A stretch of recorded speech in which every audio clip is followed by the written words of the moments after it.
The opinions expressed on Plastic Fantastic are intended for educational and informational purposes only and are not meant as a diagnosis, treatment, or substitute for professional medical advice. The mention of any product, treatment, or procedure on the show does not constitute an endorsement or recommendation and is purely for the information and education of the public. Welcome to Plastic Fantastic, a weekly show dedicated to the latest in plastic surgery, aesthetics, beauty, and wellness. Now, here are your hosts, board-certified surgeons Dr. Robert Silich and Dr. Olivia Hutchinson. Good morning. Good afternoon. Good evening. Good morrow. Listener, one and all. My good lady. Good morning. Good afternoon. Good listener. Kind sir, Dr. Robert Silich. Welcome to Plastic Fantastic. The be-all and end-all of all podcasts. So you say. Of plastic surgery podcasts. That's for sure. We've got everything under the sun related to plastic surgery, and then a few things unrelated. We hardly ever talk about plastic surgery anymore. Do you notice? Not that we ever did, but... We talk about it just enough so that we can justify. Enough. All right. And just enough time. Time. Is what we're going to be talking about today. Doing things on time, in time. So the theme of the show is time. Timing is everything. Timing, isn't it though? It's not everything. Really everything, but close enough. Timing is important. Extremely important. So why don't you tell the listener how this came about? The topic. We're answering emails, and we got an email that we thought was great that we should share. Oh, yes. Okay. Right? So you had to remind me there because I'm already thinking about what I'm doing for dinner tonight. Well, we're going to get to that in about, like 10 seconds. Because, timing in food is everything. Exactly. It so is. So what are you making for dinner tonight? I told you it's going to take 10 seconds. Let's go back and answer the email. So the question from one of our many fans. The listener. What is the best age to have your first facelift? Fraught with pitfalls, that particular question is. Well, I just love the presumption that there's going to be more than one. I love to hear that.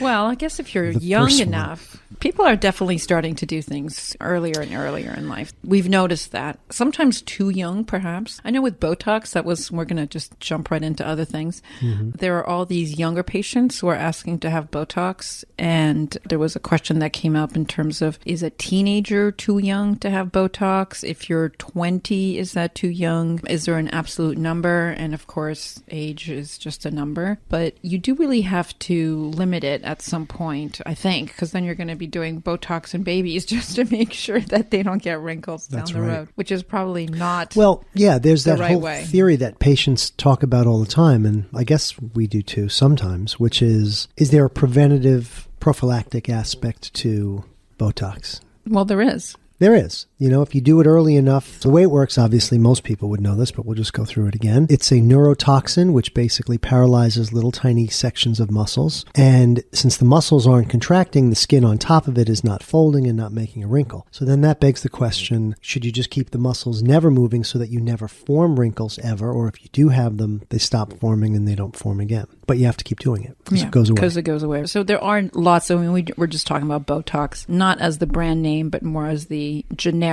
of all of these neuromodulators now. Dysport, Xeomin, there's some Jeuveau, I think is another one. Is that the French one? Jeuveau. What does that mean? I wish? No, it's not spelled correctly. I don't actually know if it's meant to be French or not. I don't think the company sounds is good, French. Doesn't it? Sounds expensive. No, it's actually supposed to be cheaper, I think. And then, of course, there are the non-medical Botoxes. How do you make the Latin OX as a plural? Botoxes? Oh, that's a great question. Bow tie. I don't know. That would be if it was Botox. I think it's probably Botoxes. Yeah. Okay. No? Anyway, so we're just going to say Botox. It's a toxin, so it should be toxins. Anyway, all these neuromodulators, they are obviously FDA approved, the ones that we're using here. They are temporary, so as you were saying, it does go away. And if you want to continue with those effects, you have to do repeat sessions every 3 to 4 months. Right. Sometimes you can wait it out a little bit longer, maybe up to 6 months. And of course, all these new products that they're trying to bring in onto the market are supposed to be faster onset, longer duration, fewer side effects, I guess. Not that there really are that many. And there are these claims that there's some non-medical Botox where you just put some kind of cream. Smear a little on. Smear a little schmear and the... A little smear on, and the next thing you know... You know, the claim of stem cells, that's one of my personal favorites, that you can just put some stem cells in a cream and it's going to make your face look like you're 25 years old. People think that about Botox too. You know, they think it's like the injection of youth. You just get a shot and all of a sudden everything looks different. Yes. I know. Not quite. The elixir of youth. You're listening to Plastic Fantastic with Dr. Olivia Hutchinson. Hopefully you're listening to Dr. Robert If you're not, it doesn't matter, right? The tree went down in the woods. You didn't hear it. You could email us at plasticfantasticshow@gmail.com. And by the way, this podcast can be found where, Dr. H? On iHeart. Nice. I didn't think of that one. Yeah, YouTube, Spotify. Spreaker, sure. Anywhere else you can get Her Majesty's Internet. But here, there, and everywhere. Love it. So back to the question. Yeah, let's get back to the question of the listener. When's the time to do a facelift? When's the best time to do it? Did we answer the Botox question? I think that it really depends on so many factors, and this is going to help us also in terms of... That's your favorite answer to everything. It depends. But it just does. Olivia, what would you like for lunch? Well, it depends. Oh, no, that doesn't. Depends. What are you having? What are you ordering? Very specific tastes. No, you're very good about that. But I don't have to evaluate. When you have lunch, though, you want to see which tomato's the ripest and which avocado. I don't order tomatoes. I order tomatoes. I don't understand. You know, the fruit. Wrong. Can we go straight to... I have so many things to talk about. I know. Can we just drop the facelift thing or get to it so then I could ask you what you're going to have for dinner We're going to finish with the Botox tonight. question. Can't do it too young, but there are definitely some patients who would benefit from it at a younger age, especially those who have very thin skin, those maybe who animate a lot, where they're constantly raising their eyebrows. There's some people who just get those wrinkles. They can be 20 years old and they already have etched wrinkles in their forehead. So patients like that would possibly benefit from it at a younger age. My little spiel about Botox to people is that if you see those lines when you're not making the expression, that's kind of when you should think about doing something. And by the way, I feel that way about facelifts too, or any kind of wrinkles you have. If you see them when you're in what's called repose, nice word, right? I love it. Do you? I love French. Nice. Is it French? Se reposer. Wow. To rest. I thought it was just English. Good old-fashioned King's English. Okay. King's English has a lot of French influences. You know, the Norman conquest and all those. Here we go again. Here we go again. No, so now we're back to the facelift questions so that we can delve right into the food questions. So the facelift question, I think it's really when you can see these things that you're unhappy about in what's called repose, which means when you're not expressing, you're not smiling, you're not frowning, you're just sitting there. If you start to see these telltale signs, then you should talk to a surgeon about it. Now, also facelifts, it's not your mom's facelift anymore. They're very, very different. And a facelift could mean so many different things to so many different people. So it depends. It depends. So best thing to do is go see your board-certified plastic surgeon, right? Yes. Make sure they're board-certified in plastic surgery. In plastic surgery. And not some in other random... longboard surfing or something else, right? Is there board certification now? Probably. I don't know. It just sounded kind of cool. There was just another email that I saw briefly. I think it was Arizona had a scope of practice where there were non-physicians who were trying to be allowed to practice and do medical treatments. Wow. And that was also defeated. So it's just a constant thing. It just keeps coming up. It's state by state, which people don't always realize. Different states have different rules. And we are board certified by the American Board of Plastic Surgery, which is a national board. Which is important too, because some people say, oh, I'm double boarded or I'm board certified, and, you know, a board that's not really recognized. I mean, you and I could start a board about, you know, the Ministry of Silly Walks, like Monty Python, right? Or the American Board of Olivia Hutchinson's Dinner. Which we didn't get to Member yet. one. There's only one person. And yes, as you were saying, there are lots of different techniques for facelift surgery and different procedures that involve facelift. If I can just do one little bit of recommending to our patients. Do we have time? Please don't bother asking your surgeon. Please don't. What kind of technique they're using, because... Totally.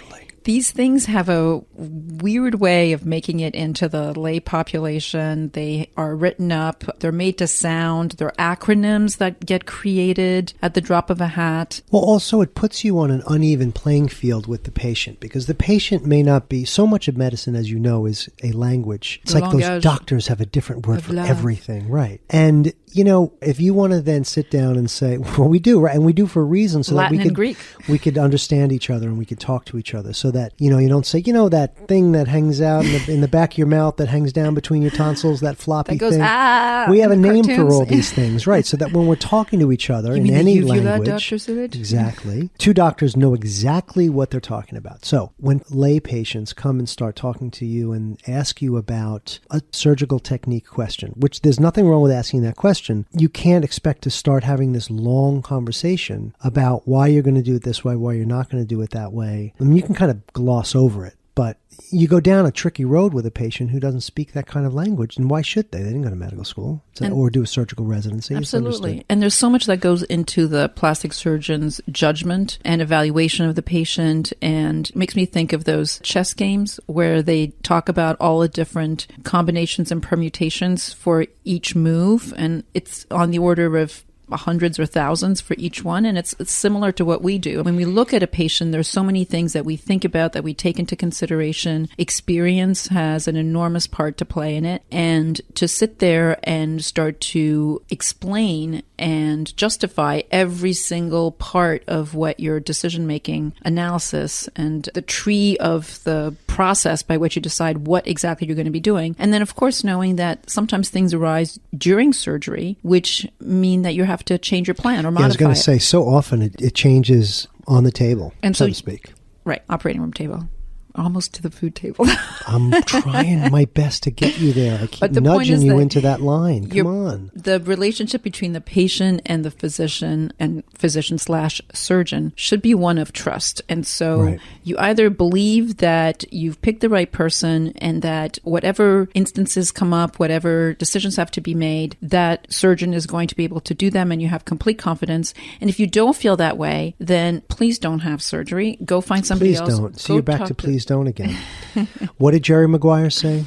Help me help you. Right? Show me the money. So easy. You don't have. Well, we could go there, I guess, but help me help you. Jerry never said better words than that, right? That was a good movie. I haven't seen that movie. I think I only saw it once. We should go back. I'll bet you it's really dated. Every time you think there's a movie that's so great, and you're like, God, I haven't seen 16 Candles since I was in college or whatever, and then you go back and you see it, and you're like, ooh. Well, just you wait until your nieces are a little bit older and you want to see some movies with them that are and you tell them how great Disney. This was when I was in, right, and then they're looking at you like, what is wrong with him? So it's coming, by the way. That time is coming. This happened to me the other day with Pretty Woman, which I loved. I remember the first time I saw Pretty Woman. Wait, that's dated too? I got to tell you the truth. I think I was either in medical school or college. I can't remember. And I remember I saw it alone, came out of the theater, and I turned right around and went right back in and saw it again because I thought it was like a great movie. Really? Did you see it with somebody the second time around? No. Oh. I saw it the third time I might have. And I saw it again recently. And I'm like, oh man, this is so cheesy. I can't believe I fell for this years ago. It wasn't like I was a child. I think I was like in medical school or something when I saw it. Well, there were a couple of iconic scenes. I know you hate that word, but there were a couple of memorable scenes that happen when she's trying to manage the little spoon thing instrument for the escargot, yes, right. And they go flying, and then there's the other one where he opens whatever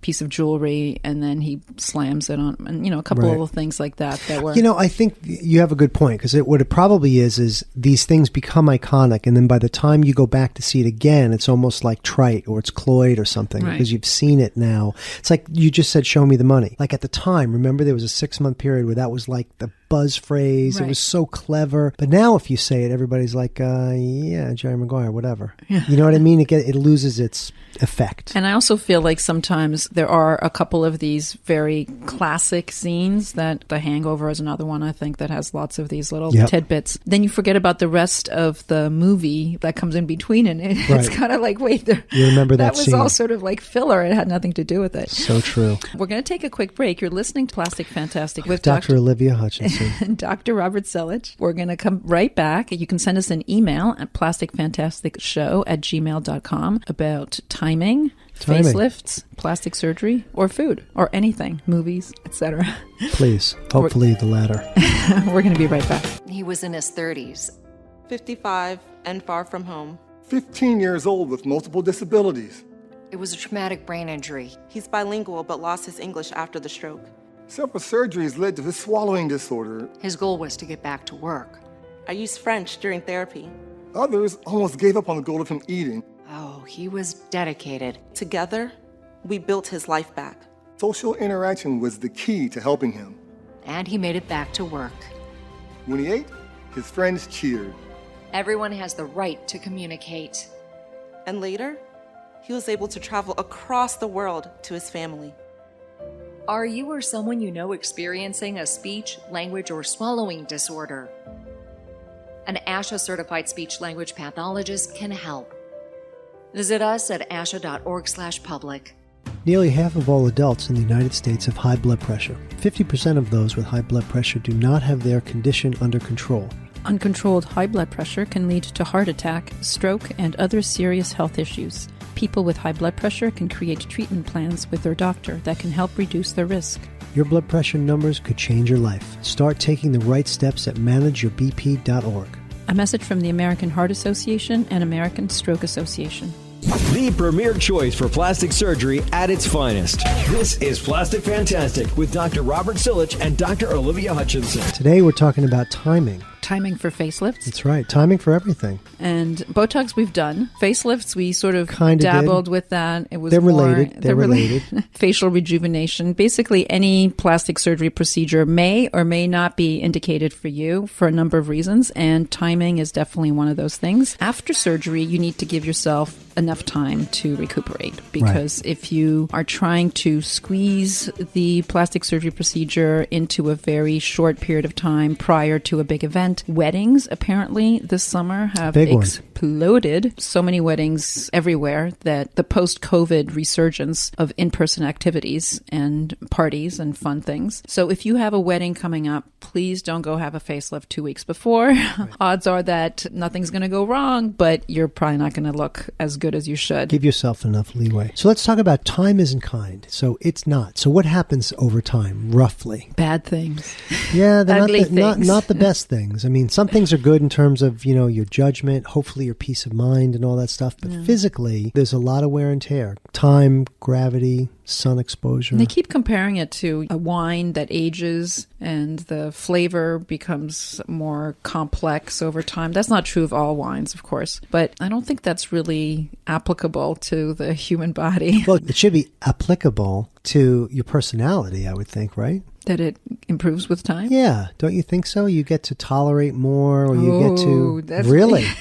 I don't know. You think you've become more tolerant? Oh. Well, maybe it's the opposite of that. You don't have time for things and you just prioritize things better. I just think as time goes on, you should become more at peace with yourself and with that's things true. around you, Yes. right? And But your face, on the other hand...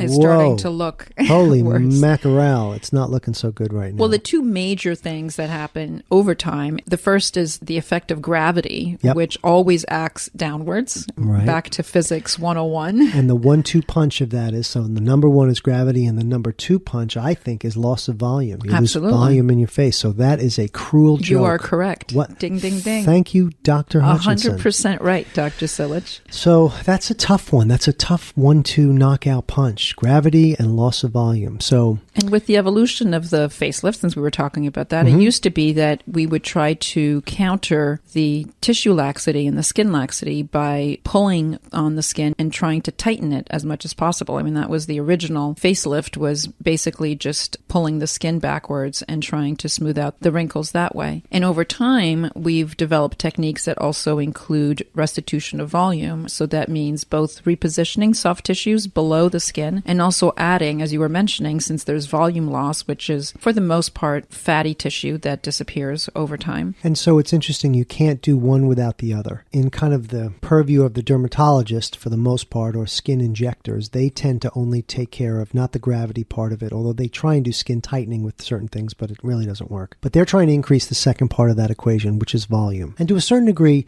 you can hide things a little bit with volume, particularly in the younger patient. You can add fat, you can add fillers, and you can plump things up a little bit. If you try and just deal with the gravity part of it, in other words, if you forget about facial volume loss, as you were saying, and you just pull skin without thinking about the deeper fatty structures underneath or the deeper muscle structures underneath the skin, that's not going to work either. So it's really the combination of the two things that work. Fighting gravity, so it's lifting those structures, but it's also putting those structures back in a place where you restore the volume to where it was previously. And I think that's why when we use fat injections or fat transfer, fat grafting. It works so well because those are cells that are living and that get incorporated into the surrounding tissues, and you're not just filling an area that has lost volume by introducing a foreign product like hyaluronic acid, which is one of the more popular ones, Juvederm and Restylane, and the different types of each one of those hyaluronic acid gels. They just are a space filler. They just take up room in that area, whereas fat injections actually become a living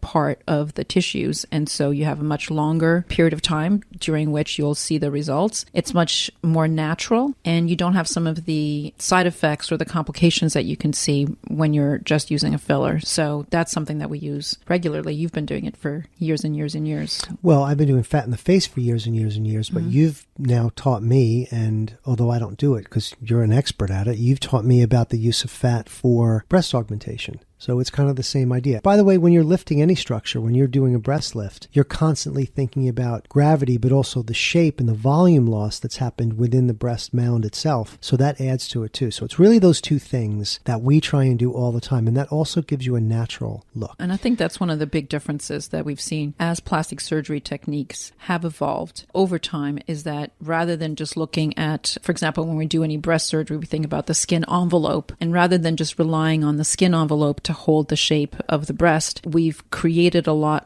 of techniques and refined techniques that rely on repositioning the breast tissue itself, creating a much stronger scaffolding within the breast parenchyma, which is the breast tissue. And those results tend to also last longer. So we're constantly reevaluating where we've been, how far we've come, and how do we make things better for patients so that they're happier in the long run. You are listening to Plastic Fantastic with Dr. Olivia Hutchinson. And Dr. Robert Selich. You can email us at plasticfantasticshow@email.com. Ooh, Gmail. Just kidding. At gmail.com. See, I'm listening. Did you see that email in there about the new Elvis movie? No. You didn't? What was it? No, I'm just kidding. I wanted to talk about the new Elvis movie. Have you seen it? No, but can't wait. I think it's next weekend. Is it supposed to be good, or is it supposed to be touted as good? It's as one of those actually, things. Right now we're in the touting phase. Doesn't mean that it's not going to be good. But, who's the actor anyway? I mean, not the name. Don't tell me the name, but is it a, no, I think a new he's a person? relative unknown. Newcomer? Which is kind of cool, I think. Well, when I went to see the Top Gun movie, Nice. there was a Maverick. Love it. Talk about return from the Tommy Terrific, man. many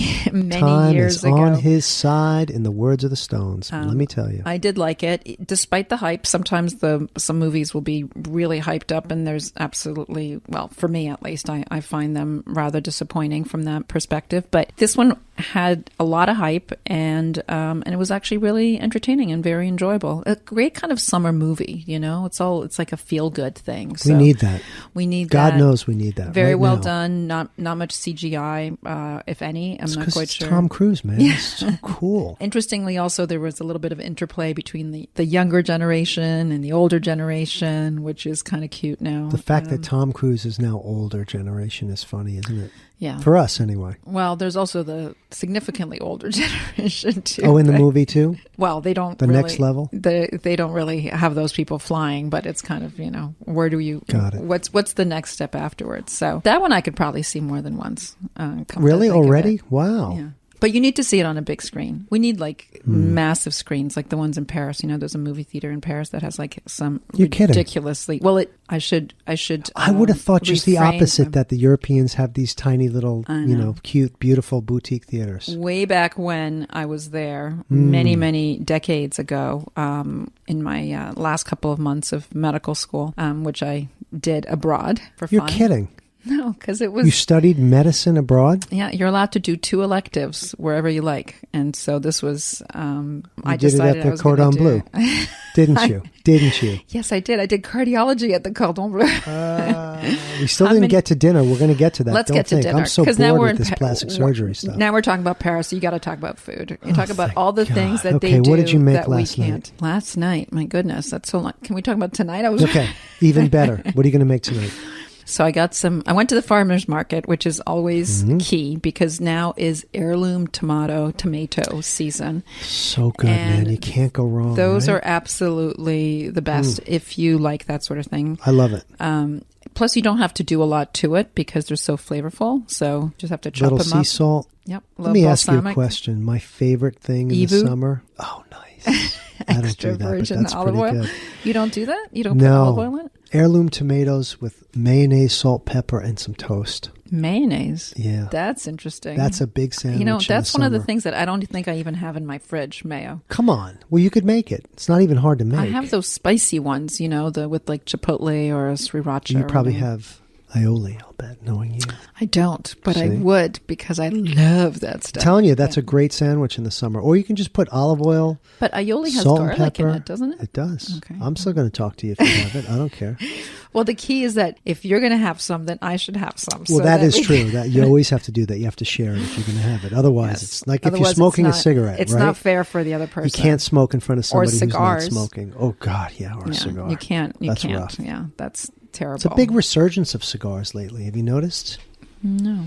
Yeah. I Where? always send you On that the street? podcast. Not podcast. I always send you that Instagram reel Yes, of the father the son. British guys. Yeah, that talk But they're about not cigars. in the United States. They're over there somewhere in England. Jolly old England. Yeah, I know, but I still think that's a big thing here in the UK. There are US people of A. who smoke on the street. They don't just smoke cigars, of course, but Oh, it's so God, much everywhere, isn't it? Yeah. What is that? I guess it's legal, so people do whatever they want. But in Paris, they smoke cigarettes a lot. In restaurants still? No, restaurants, I think you're allowed, unless they have like the special designated zone, which is basically the whole place. Even because- that. But they, So they you did could it go with into a restaurant right now in Paris and people be smoking inside the restaurant. Yeah, but they have to have like a designated area. Yeah, but for still, it. it's like when they used to have a smoking section on I the know. plane. Isn't that funny? It's like, I know. okay. How long ago was that? When did they do Well, I away with remember that? it. So, I mean, I was a kid. Yes. I'm guessing, I don't know, It's in been the at least- early 80s, late 70s. Yeah, must have been a long time ago. But then again, we used to think that we, not you and I, but tobacco companies had done a very good job of dismissing any sort of health risks associated Right. with cigarettes. So I Were think that it was true. Boy, yeah, wouldn't that be nice? unfortunately. But now you see all the But it's not. It's very bad for you. all the shows that they're setting back in the 40s, and even some of the ads that you've seen, they'll have like pregnant ladies drinking and smoking Absolutely. at the same time. Yeah. Like, that was not. Mad Men used to do a lot of that. They'd have a That's couple what I of was thinking episodes. about. Well, John Hamm is in Top Gun, so He's so cool, man. Yeah, Isn't he's- he? not to go Anybody back in to Top Top Gun Gun. that's not cool? the younger guys, Right? I was just going to say, I'll bet you're right. No, that's not true. It's just that your expectations are a little bit different. So. Got it. But the planes are unbelievable. That's actually what's really fascinating for a nerd geek like me is engineering feats, creating these unbelievable machines that go Mach 10. And not a lot of CGI. They're really doing it. I'm sure at some point, you know, there were some little things here and there that were patched up, but for the most part, it was very entertaining. So heirloom tomatoes and asparagus is now in. So that's easy to make too. You just Do you ever grill get it. those really tiny pencil thin Yes. asparagus? Those are my favorite. What's the plural of asparagus? Yes, it would be asparagus. Is it really? I love how you just say something with such confidence. Mm-hmm. Well, like, it is. Yeah, how do you know? Get out of here. Don't even start using. Yes, it is. Yes, It's like alumnus, alumni. All right. We know that. Anyway, that's really good too. I think Latin is one of those languages where trying to change the gender accordance is going to be rather difficult because it's a dead language. So Well, there's that was nobody- a big issue in France. You remember that recently. Was it Macron who said that? When they said that they wanted to change some of the pronouns and they said, no, you're not touching the French language. Do you remember that? I think that was... I I did know see it was in something France. about it, yeah. I thought he was the guy involved, but maybe not. But it was with the changing of the pronouns with the big transgender movement. Yes. And it came up in formal French language and they rejected it. They said, no, we're not going to do that Interesting. because you have to change. It would be way more complicated, I think, in Italy, Spain, and France because of the genders that are applied to words. You'd have to overhaul their entire Well, German language. already has the neutral, but I think in French they were going to. Typical. Right? Well, Always we could- doing everything right. We can. No, Before we go no down question that about path, what it is. This is what it is. And that's one of it. the things that we are going to do right, just the way the Germans do, is that we're going to stop on time. And so we have to take a quick break, Come on, you're such a killjoy. Really? but we're going to come right back. Well done. I want to do our top procedures per decade thing, too. Got to get that out of the way. Okay. You're listening to Plastic Fantastic with Dr. Robert Sillage. And Dr. Olivia Hutchinson. And if you have an email that you'd like to send us Like the listener did. on time, our email address is plasticfantasticshow@gmail.com. And we look forward to hearing from you. We'll be right back. Stay tuned. More Plastic Fantastic next. Well, we've had a lot thrown at us lately. But hard times just make us stronger. Seen through with faith and family, the bedrock of our community. We do things our own way, and we do what's best. So I've made a choice. And my hope is that you would make one too.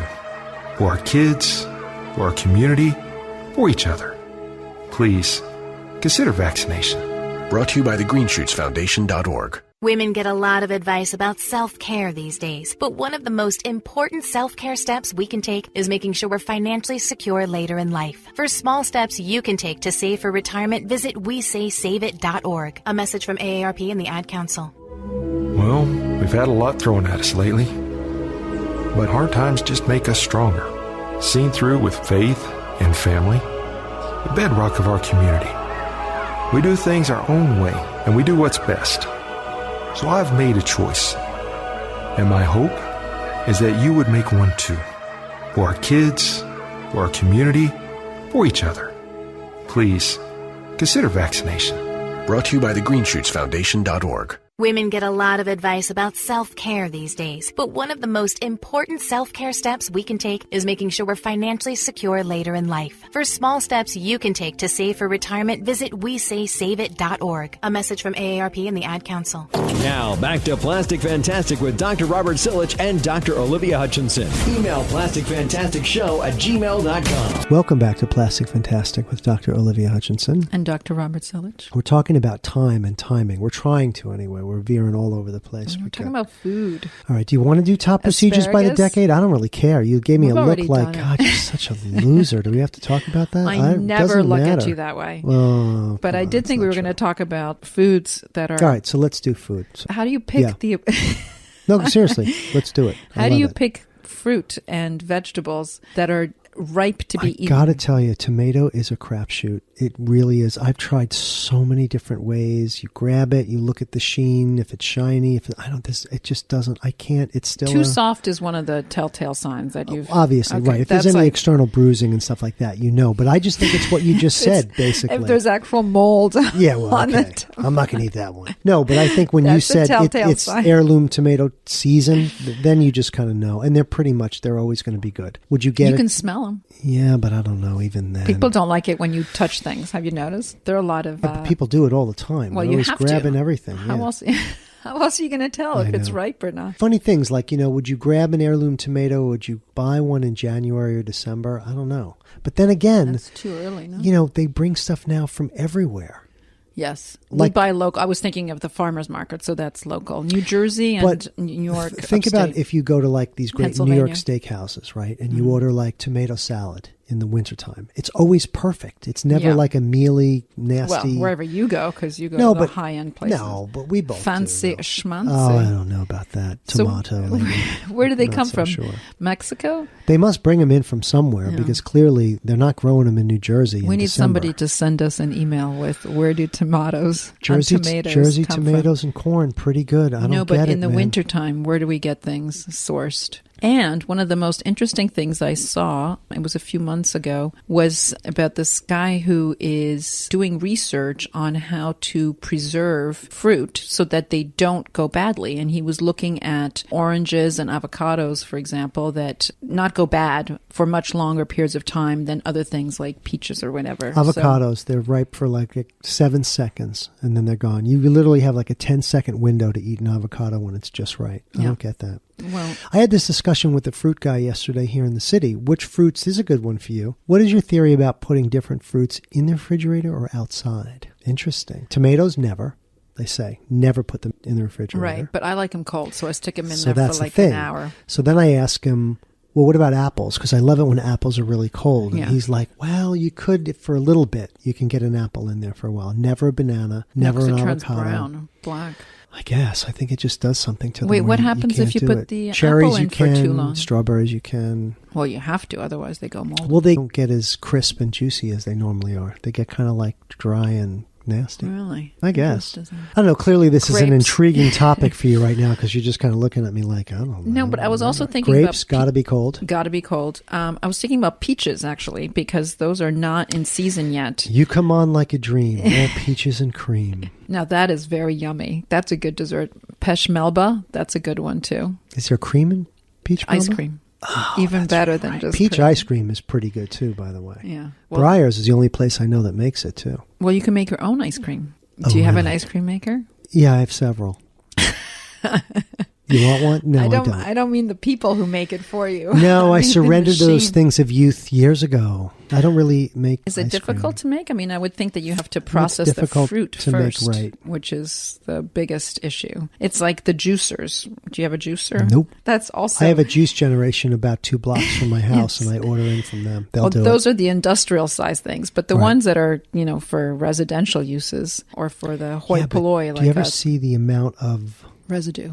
Not just Cleanup. residue, but the amount of fiber and roughage that comes out of getting like 1 glass of juice. Like, Yes, you'd have to have exactly. a compost station somewhere. I mean, which I guess a lot of people do now. They use that they don't recycle it, but I guess they do recycle it. I think they do. They take it up to their gardens. But there's a or- lot, though. Like, I think you'd need a tremendous amount of fruit over and over and over again and vegetables to get that out Yeah. there. How did we get on this topic? And you get a minuscule amount of juice from it. So, no, peaches. I was thinking about peaches because peaches are actually not that easy to tell. An avocado, you just get it. It could be hard and green or whatever. You stick it on the windowsill and in a day or two, it's perfect. Peaches, not always the case. And Peaches are good, man. if you do you get like it- those donut peaches? not more than the regular ones. So Regular ones meaning the big fat fuzzy on the outside, that Yeah, kind but of like orangey, light yeah. orange flesh on the spherical inside. as opposed to the flattened ones. Got it. I saw today red apricots, which I hadn't seen before. Don't know what that's all about. Maybe that's like a cross That's interesting. combination It's between like white the two. strawberries. You ever seen those? They're funny Yes. looking. Yes, they're funny looking because you assume. Yeah, like white asparagus, as you say. That's funny looking. But too. that tastes different. All right, so get to it. They What are you tell making for dinner Blanche. tonight? You didn't so tell me. that's what I'm talking Peaches? to you about. Peach Melba? Chicken, tomatoes, Chicken. the You heirloom didn't tomatoes. All right, we talked about heirloom. Well, I'm not making the chicken. I actually don't have time to do that. You're going to have because I'm- chicken tonight? I am. What Roast kind? chicken. Just a roast Rotisserie. chicken. Rotisserie chicken. One of the toughest things to actually master, by the way. Which is why I don't. I know the limits. I don't blame you. So I do know how to reheat it so it gets Mhm. nice and crispy. Good. And then you can create some sauces. Aioli, like you said. Some, garlic on the pesto. A all whole those chicken things. or pieces? No, I do the whole. Yeah, I do the whole. The whole thing, and then you carve it at the table? I do. Thanksgiving turkey, which is not for 6 months. But you were saying corn and tomatoes from New Jersey. So I'm amazed at it. I don't know what it is. There's I something guess, about the yeah. soil that makes it really, really good. But I'm not a farmer, believe it or not. I don't know when to. There's a whole science also in terms of what crops you sow when you plant next to other ones, because sometimes they can invade. You have like your invasive species and whatever that will. Cucumbers, I know, apparently like to grow beyond their allotted area. So you have to be very careful what you plant next to cucumbers. I like those English cucumbers, the long ones without the seeds. They're great. Yes, the Canadian ones. Really? Yeah. I always thought they were English cucumbers. And then They there's always come Persian from- cucumbers, and then there's Oh. Japanese cucumbers, which What are the Persian ones? I don't think I've had those. I think the Persian How ones are very tiny. international of Very, you. of course. Well, it's like cornichons. Cornichons, which are One more time? dill. Those are those little pickles, right? Yeah, the little ones. No, they're good. But they pack a punch. I'm just kidding. They're very good. Sometimes really flavorful things come in small I would say, yeah, amounts. that's true. Like peppers, hot peppers. The Super hot. smaller they are, dangerous, dangerous, There's dangerous. a scale, right? They give it a scale. There's a name to the Yeah, scale. I'm too frightened to even go near that thing. A little bit of heat sometimes is good, but not that one. Well, if it's too much, you can't taste anything. Right. It's like a lot of the East Asian cuisines, I think. The curries, right? There's some Mm-hmm. curries that have particularly strong Yeah. flavors where you're just dousing yourself with gallons of water or milk. Or you're sweating. Milk. Somebody told me that they serve that in those countries because with the tropical climate, this is going to sound really gross. I think it's gross, but Because it's about sweating. yeah, exactly. That they serve it to you so that you sweat, and then when you sweat, it cools you thirsty? off. I'm like, I don't think that cool. Like, is that comfortable? You're at dinner and you're soaked in sweat, and I feel so much better now that I had that I thought it was the jalapeno. opposite. I thought it was because when things are really spicy, it makes you thirsty, and then you're going to order things to drink, No, kind of like it- salty foods at bars, I think was related somehow to perspiring. cooling you off like Yeah. a dog.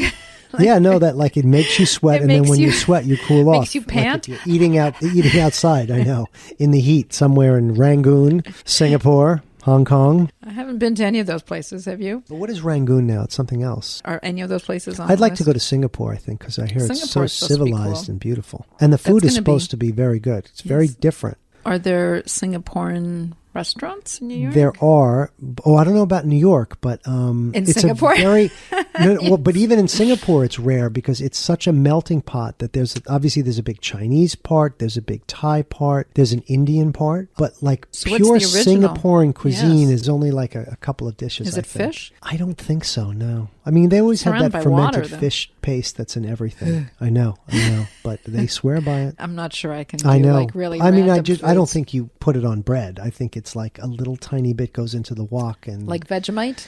Are we Like- going to do... That's going to be one of our a shows. It's gonna Vegemite be- sandwich. Yes. Strange food. Well, that's Aussie, right? Aussie. Yeah, It's not New Zealand, too, is it? I think it's just Australian. I would think it's both. So, well, I don't know. I'm not sure No? you can like... They get along though, don't they? They do. And they're also very close to each other, geographically speaking. So it would make sense that the cuisine would have some What does mixing, he say? He offered mixing me a and matching. Vegemite sandwich. That is. Mike's queuing it up right That's now because I down. know how he is. I come from land down under. Such a cute song. Yeah. Didn't know what Vegemite tasted like, and it's definitely different than most other things that you would have come across, I think. It's a very unique taste that is probably acquired for Describe most it. people. It looks to me like it's Indescribable. savory peanut butter.